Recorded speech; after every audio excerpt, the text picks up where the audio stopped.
Hi everyone, before you dive into the episode, I just wanted to interrupt really quickly. You're gonna dive into this episode and you're gonna hear me call this podcast the Holistic Hustle Podcast. And that is because it used to be the old name of this podcast. And it was an amazing ride. I'm so grateful for the Holistic Hustle Podcast and what it served. But recently I've decided to rebrand the podcast based off the evolution of my own journey, my own story, and where God is calling me to go next. And so now the rebrand, which you may know already, is called Wisdom is Wealth. Didn't want you to be confused, so dive into this episode. They were an amazing episode, amazing guests, amazing insights, and enjoy.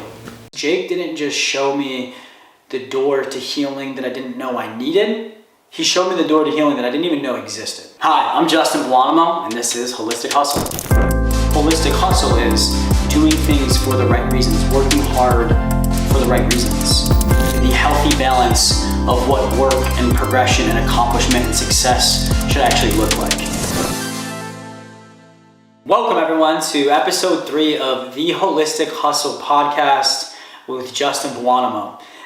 We've taken a week or two off with posting episodes, and that is for good reasons because I just got back from about 2 weeks of travel. We went out to the West Coast, played a good amount of golf out there, but was out there specifically for a retreat experience with my mentor, Jake Kaufman, and a couple other of his incredible clients and guys that are my brothers for sure, for life. And we had an amazing experience that Jake facilitated. Also had some time for some leisurely activities while we were out there.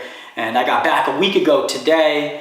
Between integrating, resting, and catching up, there hasn't been much time for reflection on this incredible opportunity and retreat that I just experienced a week or so ago. And so we thought, why not use this podcast episode as my reflections from that incredible men's retreat that I just got back from, again, hosted by my mentor, Jake Kaufman, who I was saying this earlier to Morgan, who I'll introduce here in a second.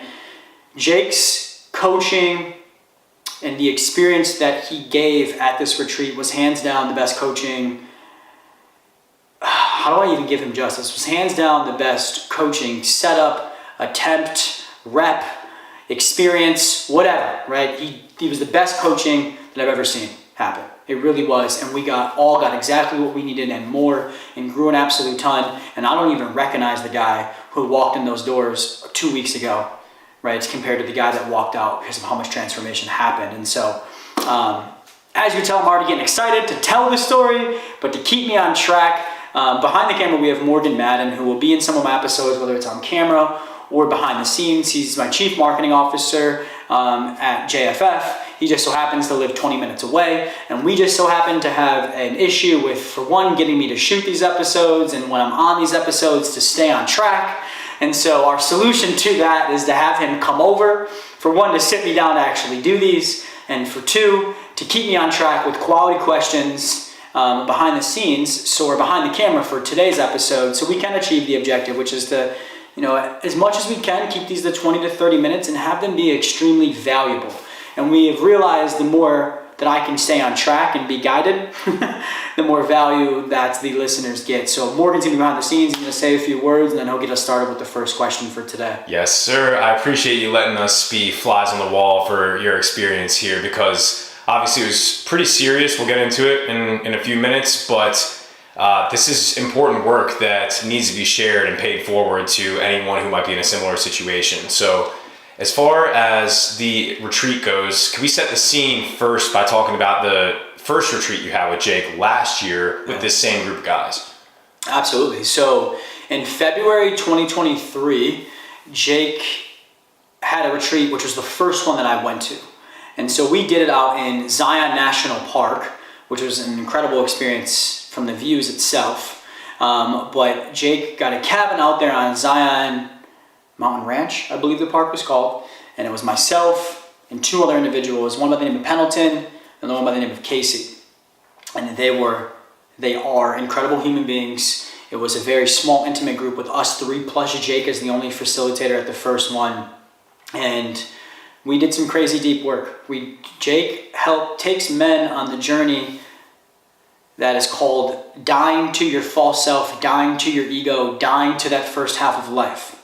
And so we can ultimately step into the second half of life, right, and live for the sole purpose of living out God's plan for us, right? But it takes that construction of the first half of the life, then the deconstruction, right, to then do reconstruction of that second half of life. And so Jake helps men navigate those journeys, especially men that have created a heck of a lot of worldly success for themselves, right? And that they thought that worldly success was going to create the happiness and fill the void that they were looking to fill.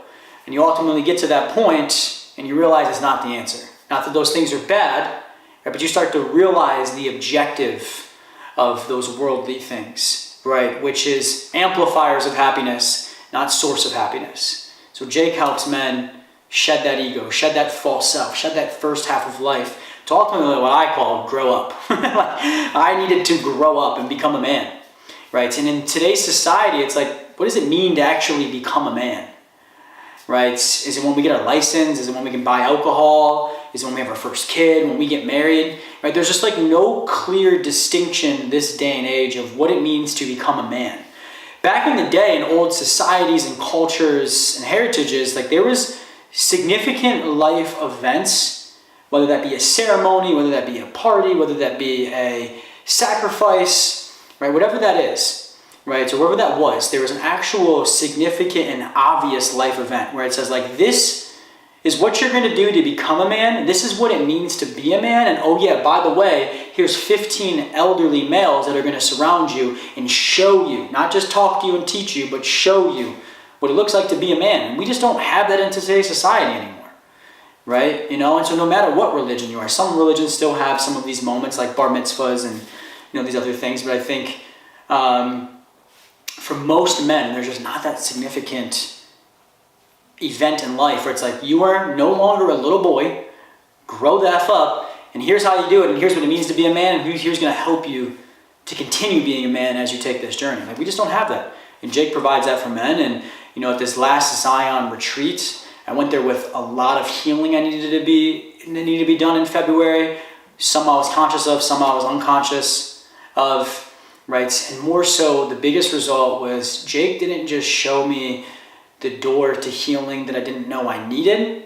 He showed me the door to healing that I didn't even know existed. That's incredible. So as far as building off of that idea, right, everything is able to compound once you have a foundation. Now that you have that foundation after the first event with Jake, how did that compound into your breakthroughs this weekend, and what did those look like? Yeah, so leading up to this retreat, I had then after the February one, leading up to the October 2023 one, whatever that elapsed time is, was that 8 months in between February and October? I've been working with Jake one-on-one once a week, give or take, about 3 times a month.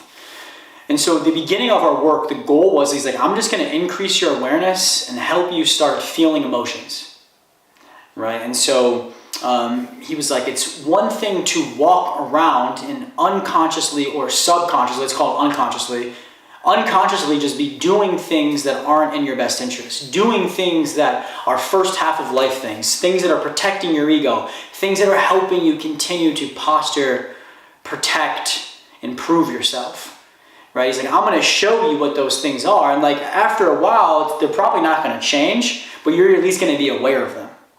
Right? Because you need to be aware of them for a certain period of time without the action changing, so you can be aware of yourself doing those and actually collecting data, now knowing the playbook, knowing that those things are to posture, protect, and to prove yourself and not bring you closer to God. So like, I want to make you aware of those, so then you can go out over the next couple months and be like, oh, look at me, there I go again.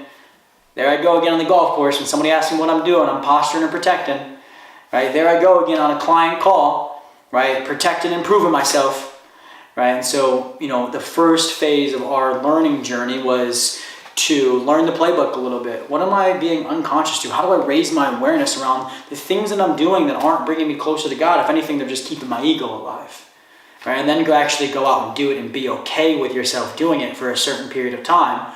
Operating off of the quote of, the wild man looks for answers and solutions while the wise man just dances with what is. Right? And I needed to just increase my awareness and allow myself to still act in the same exact manner while just dancing with what is, so I could collect that asset of wisdom that comes with the experience of being able to watch myself and take notes on myself doing things that were first half of life or ego-provoking type of things, which is really tough, right? That coupled with learning how to now feel my emotions. I had to build up walls around my emotions since a little boy. I had a father who, maybe the whole story, topic for 17 different episodes, but maybe a different day. But many good things growing up, but also many really bad things. One being at the drop of a hat, the wind blew the opposite way this man could fly off a handle, right? And absolutely freak out, whether that's on me, my siblings, my mom, or some random stranger, or a coach that I played sports for, whatever that may be. So at a young age, because it was a ticking time bomb. I had no idea when that was going to happen. I had to put up walls around my emotions because at any moment, chaos could break out. Right? And so in an effort to protect myself, I put up walls around emotions.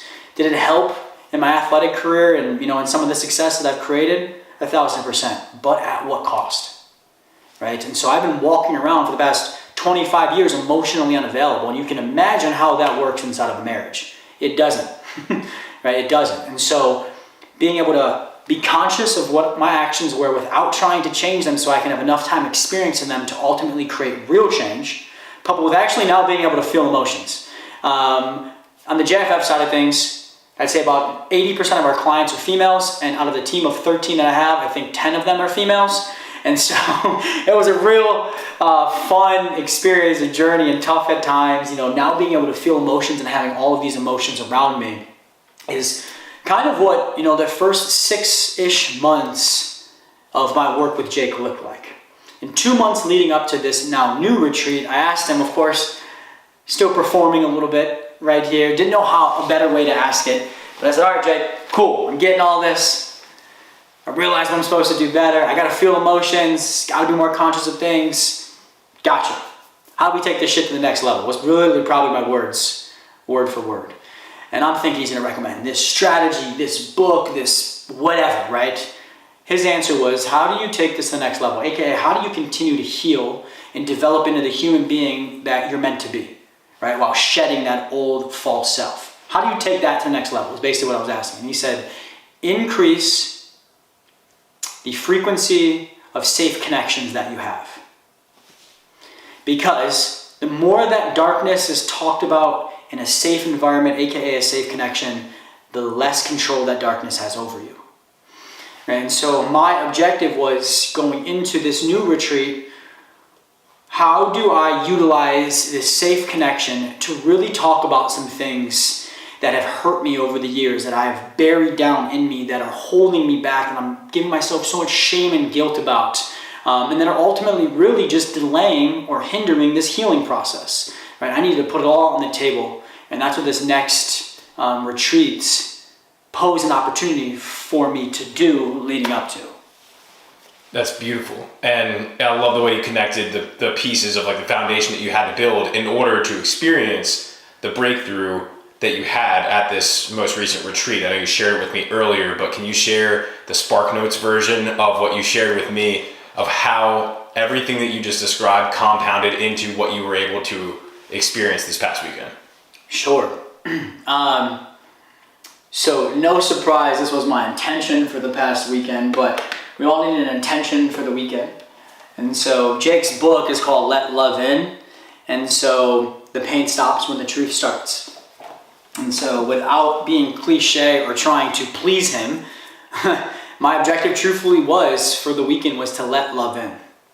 And so I had to ask myself, to be able to let love in,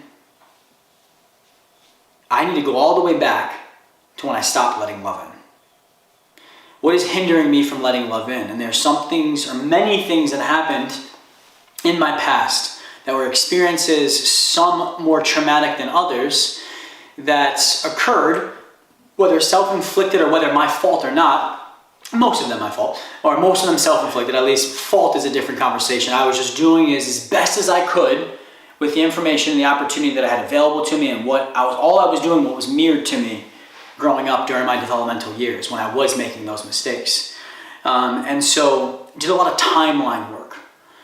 I went back and was like, what are things in my past, experiences-wise, that make me feel unlovable, right? Whether that's, sometimes I carry a serious weight each day in regards to not accepting the love and grace that God gives me, right? It's very hard at times for me to love myself. It's super hard for me to accept love and intimacy from other people.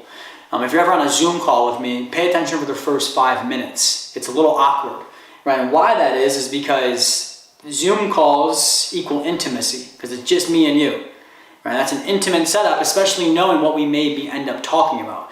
And so that intimacy leading up to the call and for that first 5 minutes makes me uncomfortable, which equals awkwardness. After 5 or 10 minutes goes by, I'm like, okay, this is safe, Morgan is safe, this setting is safe, and maybe I'm a little bit more worthy of love than I thought I was coming in to this call, right? And so I struggle letting love in, and I had to figure out why do I struggle to let love in, because the biggest thing with me going into the event, one of my intentions on top of this was, or why was this my intention, was more so the thought process of I am set for life unless I fuck it up.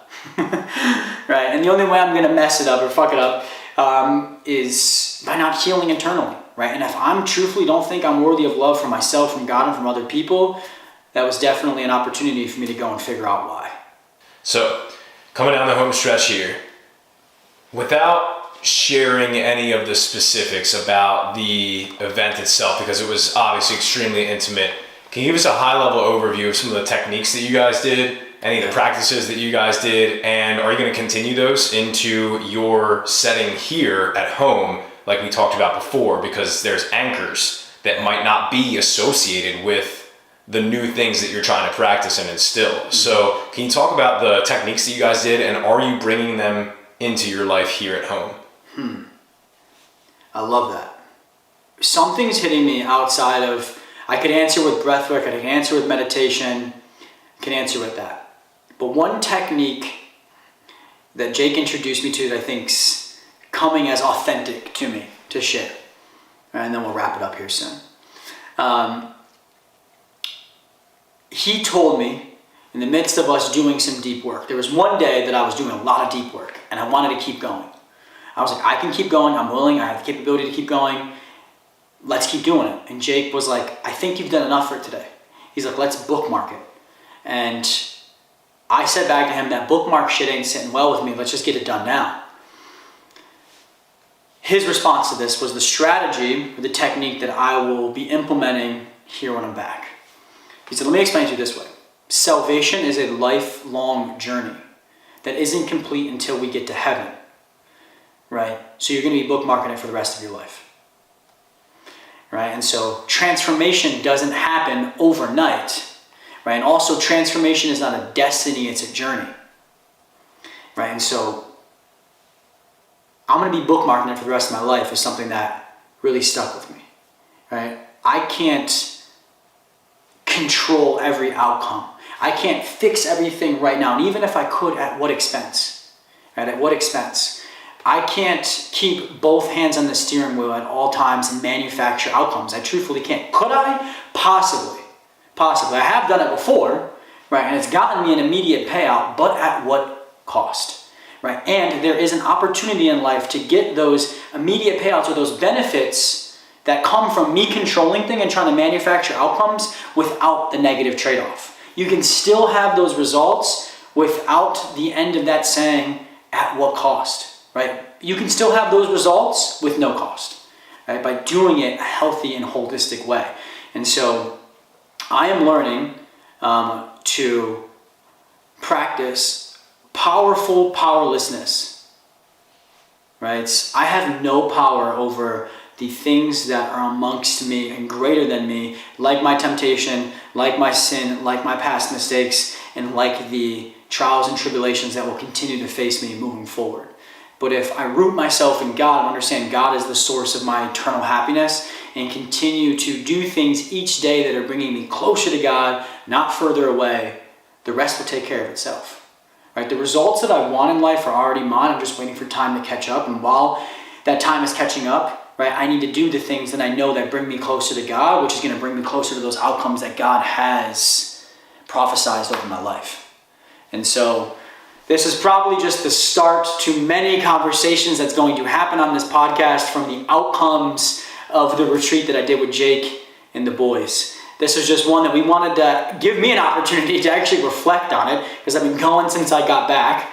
And then also being able to share some nuggets that I learned there, and then ultimately hear the feedback from the audience. Like, what are topics you guys want to hear more on? What do you want to hear more about the retreat-wise, about what I've learned and what I'm doing when I come back? Because I will damn well promise you, for the rest of my life, I will be a 7-figure business owner, if not larger. The question that the juror is still out on is, will I be a 7-figure husband? Will I be a 7-figure dad? And will I be a 7-figure human being holistically? And that's what we're here to do. So I hope this helped y'all on your holistic health journey, and we'll see you back in the next episode.